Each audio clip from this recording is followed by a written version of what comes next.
Sir એમાં એવું છે કે હું મારા ઘરથી બરોડા એક્ઝામ આપવા માટે ગઈ હતી, જે 200 કિલોમીટરના અંતરના એરિયાના છે.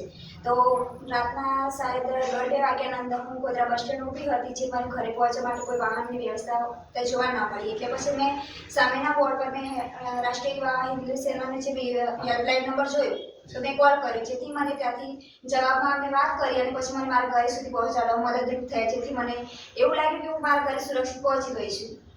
અને જે મને સારું અને સુંદર લાગ્યું છે. સરસ સરસ. તો તમને આમ સેવામાં કેવું લાગ્યું? કોઈ તમને કોઈ પ્રશ્ન થયા, અચાનક કોઈ ગાડી આવે છે કે આ રીતના, તો તમને મનમાં કેવી ફિલિંગ થઈ?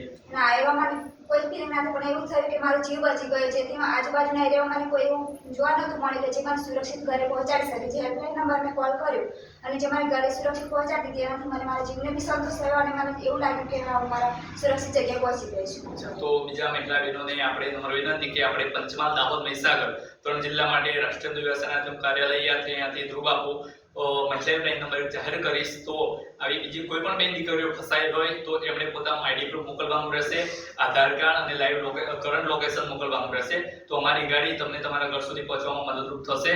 અને એવી અમે સરસ બેન દીકરીઓ તરફથી આશા રાખીએ છીએ કે તમે પણ આ સરસ કાર્યની અંદર સહભાગી થાઓ અને બીજી બેન દીકરીઓ આનાથી જાગે. અને જે આપણે મનીષાબેન જે હાલમાં આપણી પાસે છે, આપણા ઓફિસે વધાર્યા છે, એવા બધે એમના બ્રધર, એમના પરિવાર સાથે, તો એમને સારી એવી વસ્તુ થયું કે સેવા અમને સારી એવી પૂરી પડી છે કે રાતના ટાઈમે બી અમને ત્યાંથી ત્યાં સુધી પહોંચાડી છે.